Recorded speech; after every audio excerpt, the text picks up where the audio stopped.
right, guys. Thank you for joining me for Fisherman Tale, comicbookinvest.com. This is CBSI.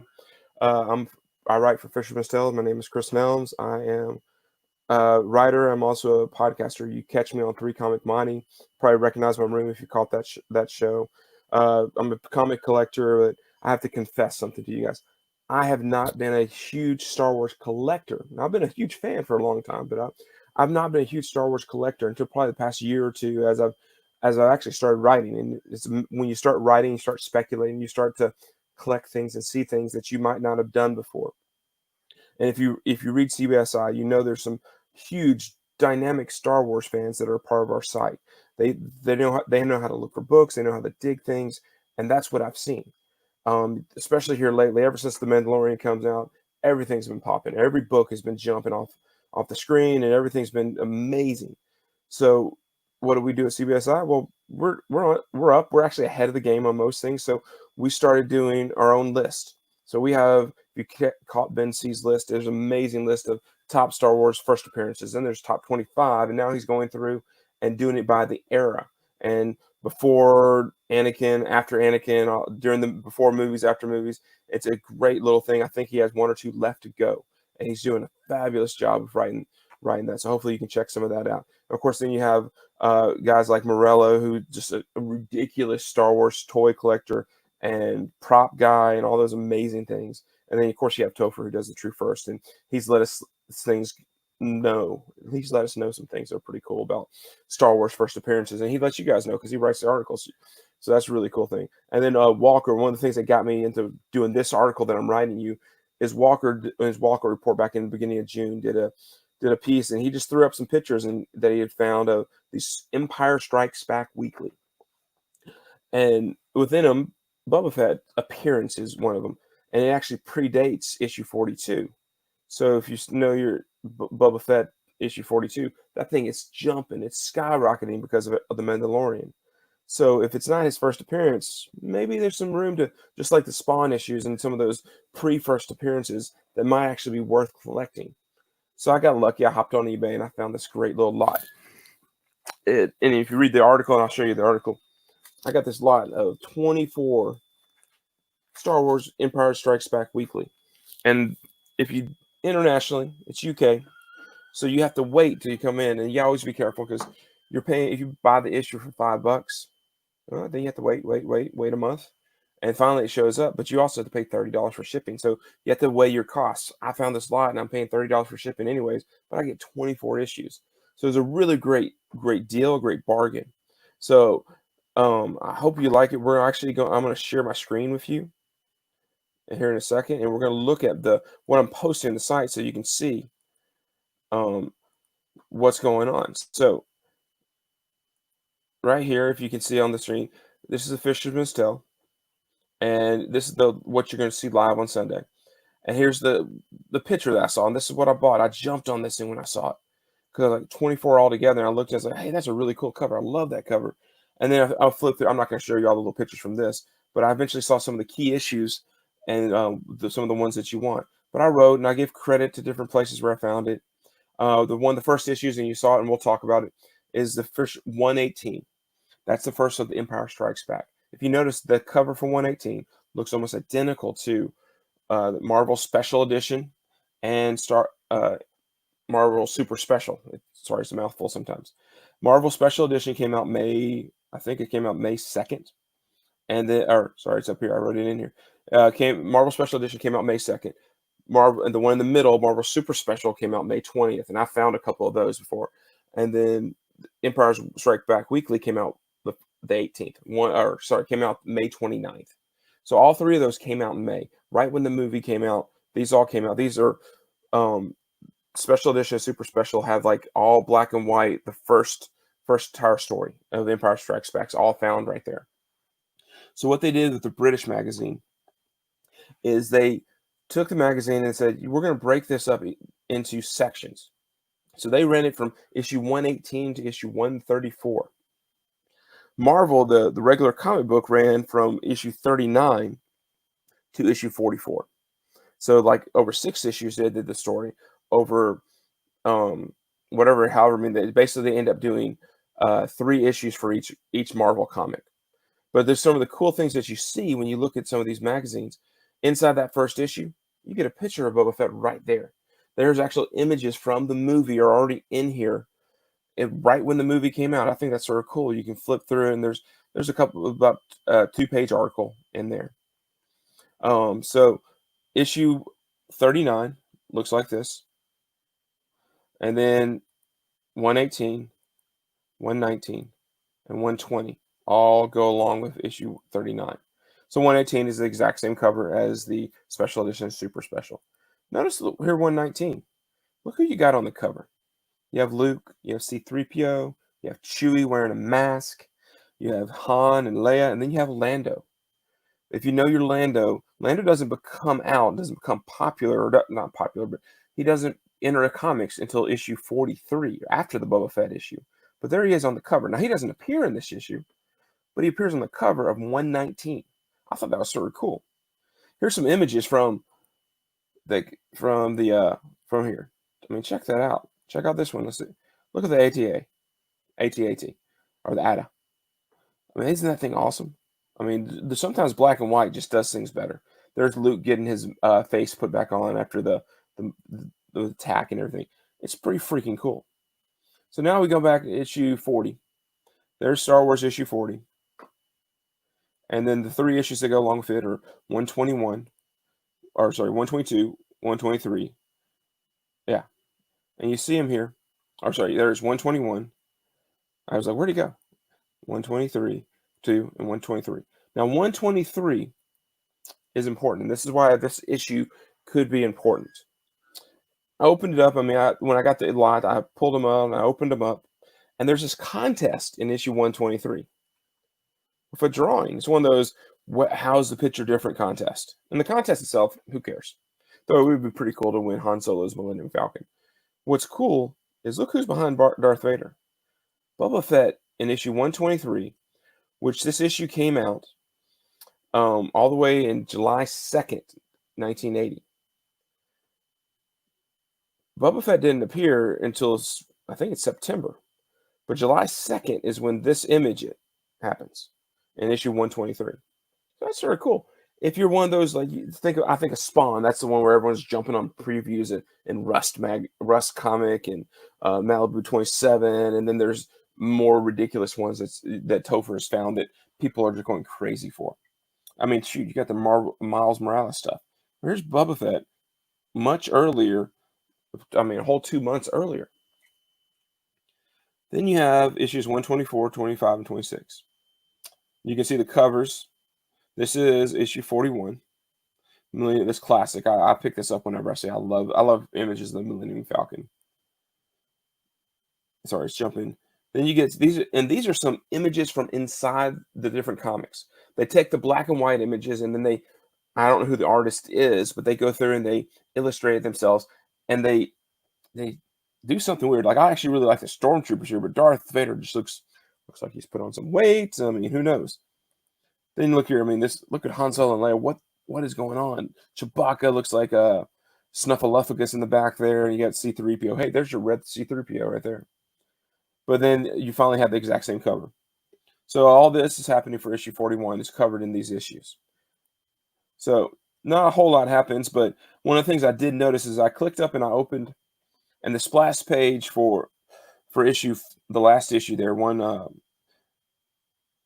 all these images actually take place throughout one of the comics. So you have this image up here. They're all throughout this. So you had to go through and find it. I thought that was just sort of interesting that the splash pages were made up of several images. From at first I thought it was like, did they tell the story? And then I had to go back, and these are actually found in like issue 125. So they're there. But then the very last issue thing in this issue and in this issue, same cover, is this, the Dark Shadow Yoda. Technically, well, his first appearance, if you talk comics. If you talk Marvel Super Special, he's actually in there. If you find the paperback, little known fact, or actually a well-known fact now, he was actually colored and drawn purple because when the sketches and images were given to make the comics, they didn't know what color Yoda was going to be, so they drew him purple. So that's sort of just a cool sort of fact. Of course, this is black and white, so it doesn't really matter. But this is Yoda. His first appearance in this issue comes out July 24th, 1980. So issue 41 comes out August 26th. So a full month before the American version comes out, or US version, the UK version came out.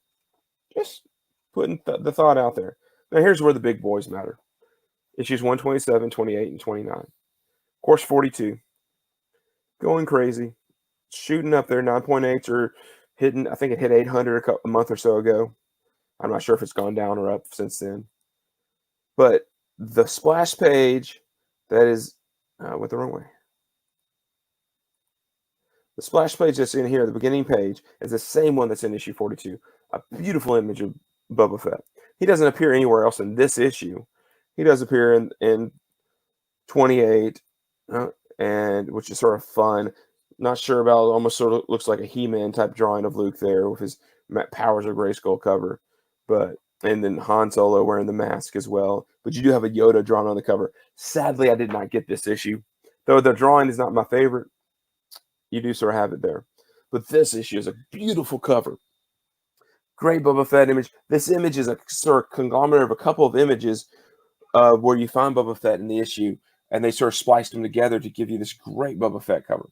I mean, this is as good as issue 68, probably maybe even better in my opinion. And this comes out, so 127, this issue right here came out on July 31st, 1980. This issue right here came out August 14th. Issue 42 did not come out till this one did not come out till September 23rd. So even the Boba Fett cover issue comes out early before this one. So if you were talking first cover, it's right here. It's not this one. First cover for Boba Fett is right here. Now, will that change prices? No. But sort of cool. Here's the splash page I was telling you about that's in both at the beginning of 42 and in 127, the UK.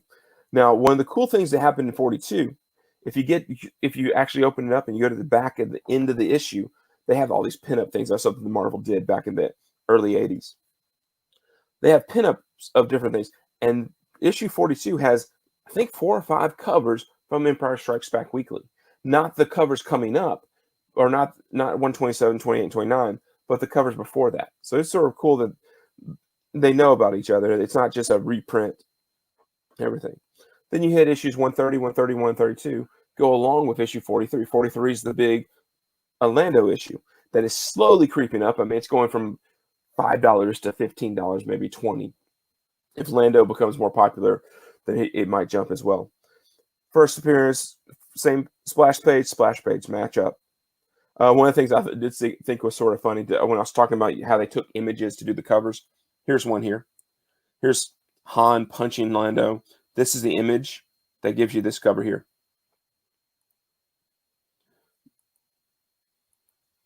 Well, I lied. It's going to show up there.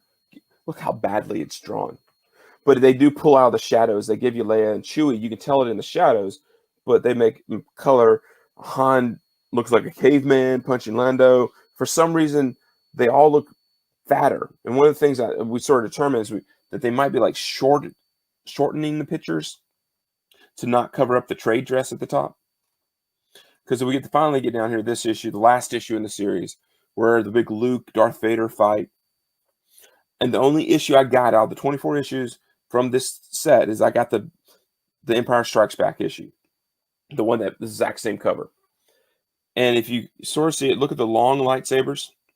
You have the short lightsabers. I mean, it's a little ridiculous. And that's the end of the story. I wish I had Han there and Luke falling out of Cloud City. I mean, those are great covers, but I did not get those in the lot. I mean, I didn't know they existed, but when I flipped through and started doing research for this, I was like, man, those are great covers. Those are some of the better covers they pulled out. After the Empire Strikes Back ended, the weekly kept going, but instead of sort of staying in line, they started jumping around issue to issue. So they would still have 2 issues or 3 issues cover a Star Wars story, but it might be issue 46, and then maybe go back to 45, and then go to 51, and sort of bounces around a little bit. The covers are so-so. They're not great. It sort of bounces around. Some of the covers you might recognize if you collect Star Wars. There's The Last Jedi that jumped for that few seconds. I actually really like this cover, the U.S. version. I think it's a lot more pink, but I like this sort of neon green. Then you get a great Walt Simonson cover, and when he started taking over some of the drawing and covers, that's when the Star Wars, the covers and stuff really became really good. And then here's one. I love this. This is the American version. Here's the UK version of this particular cover. And the only reason I'm sort of showing this to you is Paul Neary did the cover for this. I love this cover. This cover is so much better than this one. Even though I do like it's a great sort of Darth Vader, the puppet master, and he's going to get you thing. But the way Neary drew Luke, I mean, especially when you go up and compare it to the covers they did at Pier, how bad some of them were. That Neary cover is fantastic. And then Neary does the next cover. And this is where I'm going to sort of spend a lot of time talking because this is sort of cool. And I'm going to jump out. I'm going to actually show you what I'm talking about. This is sort of cool. Issue 149 is actually the last issue I got. It's one of the issues that got me excited when I was buying this entire lot of 24 issues. Sort of show it to you. Of course, there's the cover I was talking about. I mean, some just great covers. There's Lando on the cover. So I got some of them. I mean, you could just say I'm pumping this or whatever, but I got one of each. So it's not like I have a basket full trying to sell them. But here's that Neary one I was just telling you about. How awesome is that cover? It's such a great cover. And then it actually has, what the hell is going on here? Snakes alive. Whatever happened to Crazy Milk? What on earth is this ad? Sometimes it's great just to look at the ads. Open your books, open your old books and read and look at some of the ads. There's sometimes just fabulous things going on in them. But I want to talk about this book here. This is called The Death Mask. And you can read my article because I wrote about this a little more extensively. Guys, I got a lot of my information off of Wikipedia. It's StarWarsFandom.com. They call it the Wikipedia. It's a fabulous. They have every date and everything to do with Star Wars is found there. This issue came out, and they actually started. Instead of doing weekly, this was monthly. This is the original to UK issue. Didn't come out anywhere else. In fact, it wasn't until 2013 that it got reprinted. So up until 2013, if you wanted to read this, you had to find this book. It is one screwed up story with some characters that actually I would sort of love to see, especially as the Mandalorian sort of proved they can do a little bit slightly darker, maybe. This has a character called the Reist, or Reist in it. R-E-I-S-T, almost like Resistance. And inside this, this is all newspaper, so you got to be a little careful. Got another ad on the back. Pink Hippo now, Crazy Milk. But the art in here is fabulous. Check out that. A skull, the TIE fighter, or X-Wing driving through the TIE fighter. I mean, driving through the skull's eye. And it's basically this entire story about this assassin. You can sort of see him. The assassin is actually in the ball. It's this monkey wearing a helmet. And he's being controlled by this weird-looking guy. They take and they put the monkey in this like Superman type of tube where he's like, they're going to send him off after Luke. And the freaking monkey, right as they put him in, they take off his helmet. You can see that right there. They take off his helmet. And you can see, which way? You can see it's a skull. Hopefully you can see that. Maybe I can hold it. Hold the wrong side. You can see it's a skull. Check that out. And they launch, and he lands on Luke as he's fighting this battle. So then Luke crashes on the planet, and then all of a sudden he starts seeing all this crazy stuff going on. Skulls and Han and Leia are there, and just craziness is going on. And I took some photos and put them in there. And he's like, what's going on? They assume Luke's dead, but of course he has the Force in him. So he's not actually dead. And he starts realizing, like, look at that. He rescues Leia, but Leia melts and turns its skull in his hands. Freaky. Then he's fighting Darth Vader, and Darth Vader takes off his mask, and he's a skull. I mean, just crazy stuff going on. And then he's being chased by stormtroopers, and he eventually realizes, Obi-Wan realizes, open yourself up to the Force, Luke. and he realizes what it is. It's this assassin monkey, and sitting on his chest, drilling into his head, trying to have him basically kill himself. So, I mean, his last ditch, he stabs him. Oops, wrong way. Stabs him with the lightsaber and gets out of it. And then he realizes he can't fly his ship. So the monkey convinces him basically to kill his master. And he does, and he realizes the master's a robot, so he doesn't feel as bad. He's still a Jedi. And that's sort of the gist of the story. One of the cool things in these things, though, they do have other stories. Like this one and 148 have Star-Lord stories in it. Some of them have Gulliver Jones, Man Wolf. What's the other one? Here? Killraven. A lot of that early 80s, late 70s Bronze Age stuff, Copper Age, was found in some of these issues as well. And then you have a lot of really old back issue stuff, Stan Lee, Steve Ditko stuff. Some of it's original, but that's an original story. 2013 was when that's sort of why I like this entire lot that I bought is mainly this issue. Even though 127 and 129 are gorgeous books, they're the ones that are going to be worth something. I like the obscure. If you read my stuff, I collect these weird things. After 149, that Death Mask issue, the next 3 or 4 issues, and I have them on the webpage. I didn't actually get them, so I can't show them to you. But if you read my article, you can see them, all the different issues. The covers are so-so. Some of them are painted. Some of them are images from the movie. But what's sort of cool is a lot of them have original stories in them. Now, they got reprinted. In a different issue. But still, how awesome is it to have something that's from another country that you can still read, that is a piece of history, and that not a lot of people have, not a lot of people collect. Who knows how many of that Death Mask issue are out there, or issue 127 and 129, because they're newsstand, newsprint. I mean, I'm sure you guys have tried to go and collect and pick up Marvel previews magazines before from the 80s, 70s, and 80s, and usually they're not in good condition. These are not great. They all have a kid's name written across them. I don't know if you can see it. Wadesley. Every single issue, Wadesley bought. Then I guess some thrift store eventually got them, and they're the ones who sold it to me. But it's really cool. Hopefully you enjoyed it. Check out my other stuff that I write. Check out 3 Comic Money, especially because we're in the middle of a interview with Mike Mayhew. We're done 2 parts, and there's a 3rd part coming out next Friday. It's pretty cool. So thanks, guys. Thanks for everything, and see you later.